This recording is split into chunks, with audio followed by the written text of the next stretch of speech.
42 यज्ञ के धनुष का टूटना। इस अध्याय में त्रिवक्रा द्वारा वर प्राप्त करने, यज्ञ एक धनुष के टूटने, कंस के सैनिकों के विनाश, कंस द्वारा देखे गए अपशकुनों एवं अखाड़े के उत्सवों का वर्णन हुआ है। सुदामा का घर छोड़ने के बाद भगवान कृष्ण को कंस की एक तरुणी कुबड़ी दासी त्रिवक्रा मिली जो उत्तम लेपों का थाल लिए हुए थी।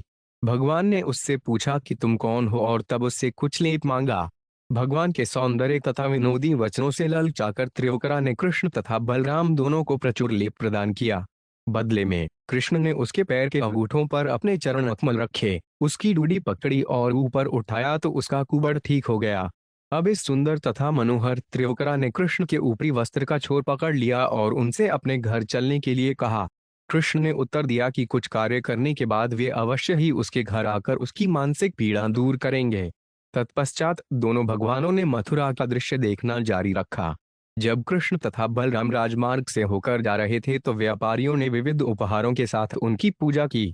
कृष्ण ने पूछा कि धनुष यज्ञ कहाँ हो रहा है और जब वे रंगभूमि पर पहुंचे तो एक विचित्र धनुष देखा जो इंद्र के धनुष जैसा था। रक्षकों के मना करने पर भी कृष्ण ने बलपूर्वक उस धनुष को उठा लिया, उसकी डोरी चढ़ाई और क्षण भर में उसके दो खंड कर दिए। इससे इतना भयानक कान फाड़ने वाला शब्द हुआ कि स्वर्गलोक तक गूंज उठे और कंस के हृदय में भय का संचार हो उठा। तब बहुत से रक्षकों ने इसे पकड़ो, इसे मारो शोर मचाते हुए कृष्ण पर आक्रमण किया, किंतु कृष्ण तथा बलराम ने धनुष के केवल दोनों खंड उठाकर इन रक्षकों की खूब पिटाई की जिससे वे मर गए। इसके बाद दोनों भगवानों ने कंस द्वारा भेजे गए सैनिकों को एक टोली का संहार किया और इसके बाद वे अखाड़े से चले गए और उन्होंने अपना पर्यटन जारी रखा। जब नगरवासियों ने कृष्ण तथा बलराम के पराक्रम तथा सौंदर्य को देखा तो उन्होंने सोचा कि हो ना हो ये दोनों प्रमुख देवता हैं। निसंदेह मथुरा वासियों द्वारा दोनों पर दृष्टिपात करने से उन्हें गोपियों द्वारा भविष्यवाणी किए गए सारे आशीष प्राप्त हो गए। सूर्यास्त होने पर कृष्ण तथा बलराम शाम का भोजन करने अपने ग्वाल डेरे पर लौट आए। उन्होंने सुखपूर्वक विश्राम करते हुए रात बिताई, किंतु राजा कंस इतना भाग्यशाली न था। जब उसने यह सुना कि कृष्ण तथा बलराम ने कितनी आसानी से विशाल धनुष को तोड़ डाला है और उसके सैनिकों का संहार कर दिया है, तो उसकी रात अतीव चिंता में बीती। उसने जगते सोते अनेक अपस्कुन देखे जिनसे उसकी आसन मृत्यु का आभास हो रहा था। उसके ही भय ने उसकी नींद हराम कर दी थी। प्रातः होते ही मल्लोत्सव दंगल प्रारंभ हुआ। शहर से तथा पड़ोसी जिलों से लोग रंगशाला में आकर अत्यंत अलंकृत दीर्घाओं में अपना स्थान ग्रहण करने लगे। कांपते हृदय से कंस अपने राजसी मंच पर आसीन हुआ। उसने नंद महाराज तथा अन्य ग्वालों को अपने अपने आसन ग्रहण करने के लिए आमंत्रित किया और वे अपनी अपनी भेंटें देने के बाद बैठ गए। तत्पश्चात कुश्ती लड़ने वालों ने जब ताल ठोंकी तो संगीत का समा बंध गया। श्री शुक उत्नाथ अथ जिनाज पथेन माधव स्त्रीवन गृहीताडु विलेप भाजनाम विलोक्य कुब्जा युवर्ती वराना पप्रच्छयांति प्रह सतना सप्रद। एक शुकदेव गोस्वामी ने कहा, जब भगवान माधव राजमार्ग पर जा रहे थे तो उन्होंने एक युवा कुबड़ी स्त्री को देखा जिसका मुख आकर्षक था और वह सुगंधित लेपों का थाल लिए हुए जा रही थी। प्रेमानंद दाता ने हंसकर उससे इस प्रकार पूछा। तात्पर्य: श्रील विश्वनाथ चक्रवर्ती ठाकुर के अनुसार यह युवा कुबड़ी स्त्री वास्तव में भगवान की पत्नी सत्यभामा की अंशरूपा थी। सत्यभामा तो भगवान की अंतरंगा शक्ति हैं, जो भू शक्ति कहलाती है, और उनकी अंशरूपा पृथ्वी धरती की प्रतिनिधि है, जो असंख्य दुष्ट शासकों के भारी बोझ से झुक गई थी। भगवान कृष्ण इन दुष्ट शासकों को नष्ट करने के लिए अवतरित हुए थे, अतः इन श्लोकों में वर्णित कुबड़ी त्रिवक्रा को सीधा करने की भगवान को लीला पृथ्वी के भार उतारने की सूचक है। साथ ही भगवान ने त्रिवक्रा को अपना माधुर्य संबंध प्रदान किया। इस अर्थ के अतिरिक्त रसप्रदह शब्द सूचित करता है कि भगवान ने इस तरुण कुबड़ी के साथ जो व्यवहार किया उससे उन्होंने अपने ग्वाल मित्रों का मनोरंजन किया। कांतवन वरोवेंत दुहानुलेपमान कस्याडुने वा कथ भयस्त्र साधुनय देहाव्योरविलिपमृतमान श्रेयस्तस्ते न चिराधविष्यति। 2 भगवान कृष्ण ने कहा, हे सुंदर जंघाओं वाली, तुम कौन हो? ओह लेप, हे सुंदरी, यह किसके लिए है? हमें सच सच बता दो। हम दोनों को अपना कोई उत्तम लेप दो तो तुम्हें शीघ्र ही महान वर प्राप्त होगा। तात्पर्य: भगवान ने परिहास में उस स्त्री को क्रोरू, सुंदर जंघाओं वाली कहकर संबोधित किया। उनका यह मजाक परिहास दुर्भावनापूर्ण नहीं था, क्योंकि वे सचमुच उसे सुंदर बनाने वाले थे। सैर्वाच दास्यस्म्यहं सुंदर कंस समता त्रिवक्रनामाहानुलेप कर्माण मदभाविता भोजपतेर्ति प्रियन विना युवा को उन्यतमस्त दहती। 3 दासी ने उत्तर दिया, हे सुंदर, मैं राजा कंस की दासी हूँ। वे मेरे द्वारा तैयार किए गए लेपों का अतीव सम्मान करते हैं। मेरा नाम त्रिलोका है। जिन लेपों को भोजराज इतना अधिक चाहता है, भला उनका पात्र आप दोनों के अतिरिक्त कौन हो सकता है? तात्पर्य: श्रील विश्वनाथ चक्रवर्ती बतलाते हैं कि त्रिलोका का अन्य नाम कुब्जा था। वह एक वचन सुंदर संबोधन का प्रयोग करती है, जो यह संकेत करता है कि उसे केवल कृष्ण से कामेच्छा थी, किंतु उसने अपने इस माधुर्य भाव को छिपाने के लिए द्विवचन रूप येवाम तुम दोनों के लिए का प्रयोग किया। कुबड़ी का नाम त्रिलोका शब्द सूचित करता है कि उसका शरीर गर्दन, वक्षस्थल तथा कमर 3 स्थानों से मुड़ा था। रूपेश लमाधुर्य हसितालाप वीक्षित धर्षितात्मा दिलोसान्द्रमुभ्योर्नुलेपनम। 4. कृष्ण के सौंदर्य, आकर्षण, मिठास, हंसी, वाणी तथा चितवनों से अभिभूत मन वाली त्रिलोका ने कृष्ण तथा बलराम को पर्याप्त मात्रा में लेप दे दिया। तात्पर्य: यह घटना विष्णु पुराण में भी 5:2-0-7 वर्णित है। औत्वातया सा कृष्ण गृहतामिति सादरम अनुलेपन प्रदर्दो यात्रयोगमथ भोयनो। यह सुनकर उसने आदरपूर्वक कृष्ण को उत्तर दिया, कृपया इसे लें, और उन दोनों को शरीर में लगाने के लिए उपयुक्त लेप प्रदान किया। तत्तस्तावड्डुरागेण स्वर्णेत्र शोभेना संप्राप्त पर भाग्येन शुशुभातेन नूर्जलितो। 5. इन सर्वोत्तम अंगरागों का लेप करके, जिनसे उनके शरीर अपने रंगों से विपरीत रंगों से सज गए, दोनों भगवान अत्यधिक सुंदर लगने लगे। तात्पर्य: आचार्यों का सुझाव है कि कृष्ण ने अपने शरीर पर पीला लेप लगाया और बलराम ने नीला लेप। प्रसन्नो भगवान कुब्जा त्रिलोका रुचिरा नाम ऋजवी कर्तुमनशक्रे दर्शयन दर्शने फलम। 6. भगवान कृष्ण त्रिलोका से प्रसन्न हो गए, अतः उन्होंने उस सुंदर मुखड़े वाली कुबड़ी लड़की को अपने दर्शन का फल दिखलाने मात्र के लिए उसे सीधा करने का निश्चय किया। पद्भ्यामाक्रम्य प्रपद्ये दूरे डुलितान पाणिना प्रगह्य चिबुकेन्द्यात्ममुदनीन मदच्युत। 7. उसके पैरों के अंगूठों को अपने दोनों पांवों से दबाते हुए भगवान अच्युत ने उसकी ठुडी के नीचे अपने दोनों हाथों की ऊपर उठी एक एक अंगुली रखी और उसके शरीर को सीधा कर दिया। 7. दजुस्मानाड़ी बृहच्छुणिप्योद्रा मुकुंदस्पर्शनात् सद्यो बभूव दोतम्मा। 8. भगवान मुकुंद के स्पर्श मात्र से त्रिलोका सहसा एक अतीब सुंदर स्त्री मेम दल गई, जिसके अंग सथे हुए तथा सम अनुपात वाले थे और नितंब तथा स्तन बड़े बड़े थे। तत्रूप गुणोदार्य संपन्न प्राकेश्वरम उत्तरीयांतम कृष्य स्मयंती जातः चया। 9. अब सौंदर्य, आचरण तथा उदारता से युक्त त्रिलोका को भगवान केशव के प्रति कामेच्छाओं का अनुभव होने लगा। वह उनके अंगवस्त्र के छोर को पकड़कर हंसने लगी और उनसे इस प्रकार बोली, यह वीर गृहन यामो नत्वा त्यक्त भेहोत्सहे त्वयोन्मथ तत्श्रिताया प्रसीद पुरुषार्षभ। 10. त्रिलोका ने कहा, हे वीर, आओ मेरे घर चलो, मैं आपको यहाँ छोड़कर जा नहीं सकती। हे नरश्रेष्ठ, मुझ पर तरस खाओ, क्योंकि आपने मेरे चित्त को उद्वेलित कर डाला है। तात्पर्य: श्रील विश्वनाथ चक्रवर्ती निम्नलिखित बातचीत प्रस्तुत करते हैं। कृष्ण: क्या तुम मुझे अपने घर भोजन करने के लिए बुला रही हो? त्रिलोका: बस, मैं आपको यहाँ छोड़ नहीं सकती। कृष्ण: किंतु यहाँ राजमार्ग पर चलने वाले लोग तुम्हारे कहने का कुछ और अर्थ लगाकर हंसेंगे, अतः तुम तो ऐसा मत कहो। त्रिलोका: मन उद्वेलित होने से मुझसे रहा नहीं जा रहा है। आपने मेरा स्पर्श करने की भूल जो कर दी, यह मेरा दोष नहीं है। एवं स्त्रिया याच्यमान है कृष्णो रामस्य पश्यतः मुखं वीक्ष्यानुगोपान आप्रह संस्तामुवात्रः। 11. स्त्री द्वारा इस प्रकार अनुनय किए जाने पर भगवान कृष्ण ने सर्वप्रथम बलराम के मुख की ओर देखा, जो इस घटना को देख रहे थे, और तब गुहाल मित्रों के मुखों पर दृष्टि डाली। तब हंसते हुए कृष्ण ने उसे इस प्रकार उत्तर दिया, एष्यामिते गृह शुभ्रुपुंसामधिविकर्षणम सादितार्थो 5 गृहाणान पांधान आत्वम परायणम। 12. भगवान कृष्ण ने कहा, हे सुंदर भौहों वाली स्त्री, अपना कार्य पूरा करते ही मैं अवश्य तुम्हारे घर आऊंगा, जहां लोगों को चिंता से मुक्ति मिल सकती है। निसंदेह तुम हम जैसे बेघर पथिकों के लिए सर्वोत्तम आश्रय हो। तात्पर्य: अगृहमणाम शब्द से श्री कृष्ण न केवल यह इंगित करते हैं कि उनका कोई स्थायी निवास नहीं है, अपितु यह भी कि वे अभी विवाहित नहीं हैं।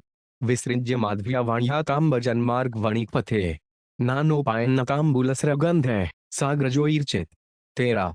इस प्रकार मीठी बातें करके उससे विदा लेकर भगवान कृष्ण मार्ग पर आगे बढ़े।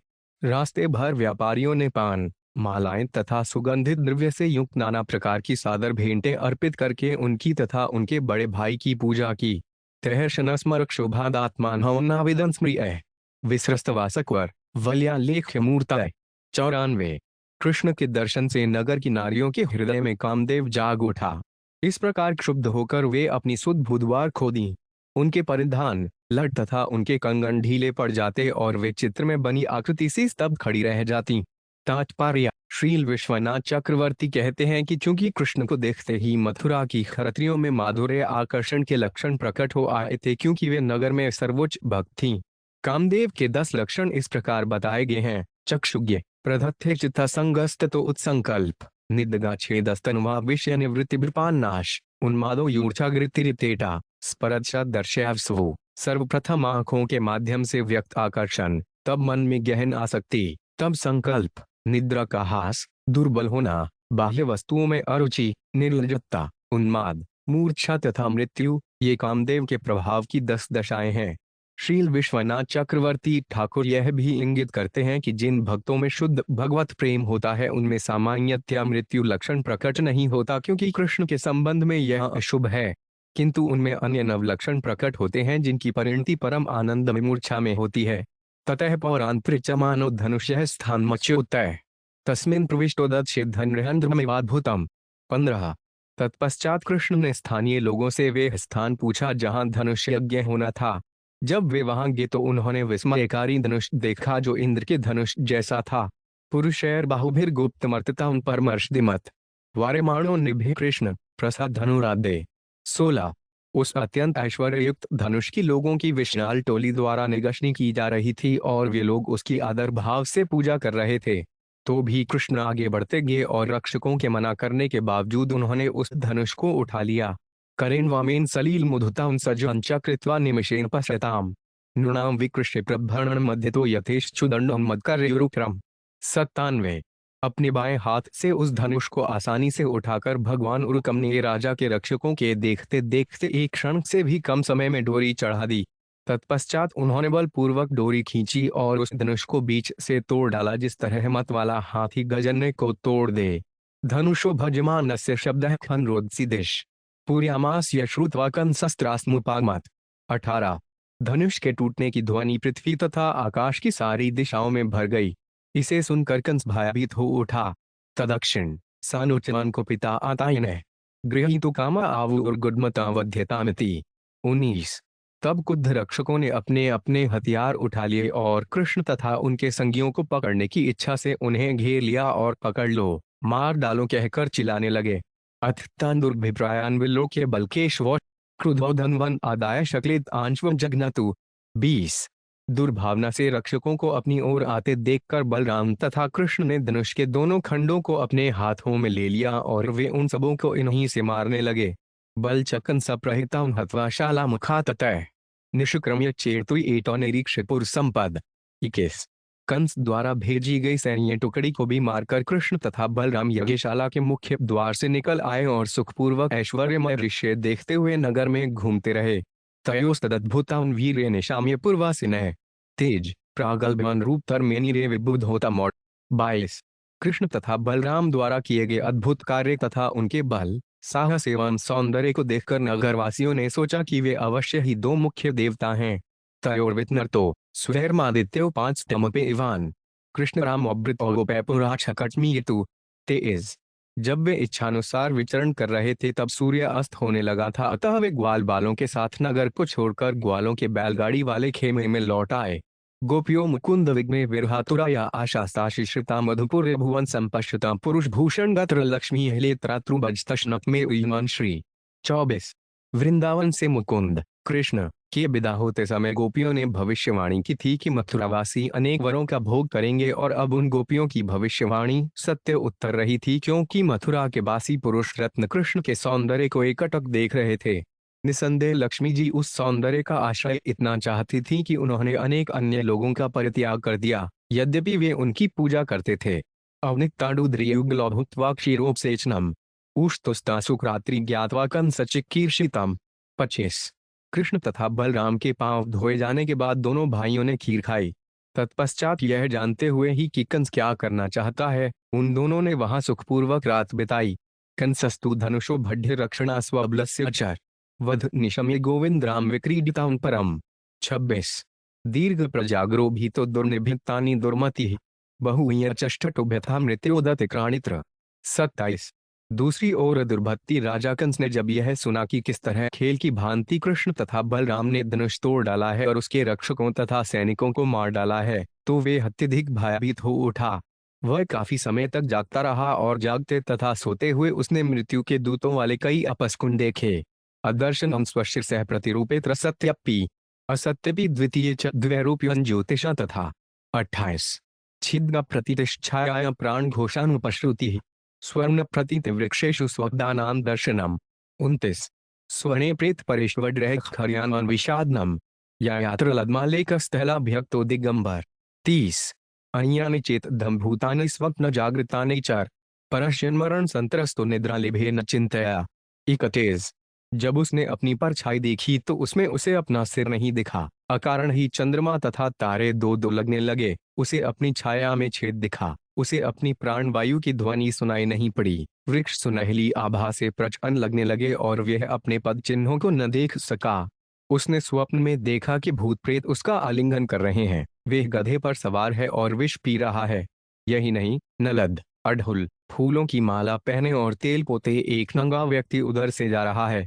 इन तथा अन्य ऐसे अपस्कुनों को स्वप्न में तथा जागते हुए देखकर कंस अपनी मृत्यु की संभावना से भयभीत था और चिंता के कारण वह सो न सका। विष्टायानिशि कौरव्य सूर्य चाद्रिभ्य समुत्थिते कार्यामास वै कंसो मल्लक्रीडा महोत्सवम। 32 जब अंततः रात बीत गई और सूर्य पुनः जल में से ऊपर निकला तो कंस विशाल कोयती उत्सव दंगल का आयोजन करने लगा। आनेचु पुरुषारह तूर्य भेर अश्वजध नीरे मज्जनाश्चालटदा सृष भी पत्ता का चल तोरण। 33 राजा के लोगों ने मल्लस्थल दंगल की विधिवत पूजा की, अपने ढोल तथा अन्य वाद्य बजाए और दर्शक दीर्घाओं को मालाओं, झंडियों, फीतों तथा बंधनवारों से खूब सजाया गया। तेषु पौरा जानपद अब्रहा क्षत्र पुरोगमा यथोप जोशन विविशु राजा नष्टकृतासना। 34 नगर निवासी तथा पड़ोसी जिलों के निवासी ब्राह्मण तथा क्षत्रियों इत्यादि के साथ आए और दीर्घाओं में सुखपूर्वक बैठ गए। राजसी अतिथियों को विशिष्ट स्थान दिए गए। कंस परिवृतो 5 मातः राजमनर्णन उपाविशत मंडलेश्वर मध्यस्थो हृदयन विदुघप्ता। 35 अपने मंत्रियों से घिरा हुआ कंस अपने राजमंच पर आसीन हुआ, किंतु अपने विविध मंडलेश्वरों के बीच में बैठे हुए भी उसका हृदय कांप रहा था। वाद्ममाने सुतुरेश मल्लतालोत्तरेषु च मल्लल्ला स्वलड्डूता हत्तः सुपाध्याया समासत। 356 जब कुश्ती के उपयुक्त ताल पर वाद्य यंत्र जोर जोर से बजने लगे तो खूब सजे गर्बीले पहलवान अपने अपने प्रशिक्षकों समेत अखाड़े में प्रविष्ट हुए और बैठ गए। चाणुरो मुष्टिक कूत शलस्तोषल एवं च त आसदुरुपस्थान वल्गुवाद्म प्रहरणिता। 37 आनंददायक संगीत से उल्लासित होकर चाणूर मुप्तिक कूट शल तथा तोषल अखाड़े की अटाई पर बैठ गए। नंद गोपाद्यों गोपा भोजराजस माहुता निवेदितो पायनास्त एकस्मिन मरण आविशन। 38 भोजराज कंस द्वारा बुलाए जाने पर नंद महाराज तथा अन्य ग्वालों ने उसे अपनी अपनी भेंटें पेश की और तब वे एक दीर्घा में जाकर बैठ गए। तात्पर्य श्रील विश्वनाथ चक्रवर्ती के अनुसार समाहुता शब्द सूचित करता है कि कंस ने ब्रज के प्रधान व्यक्तियों को आदर समेत आगे बुलाया जिससे केंद्रीय सरकार को अपनी भेंटें अर्पित कर सकें। आचार्य के अनुसार कंस ने नंद को यह कहकर आश्वस्त किया, हे ब्रजराज, आप मेरे ग्राम शासकों में सर्वोपरि हैं।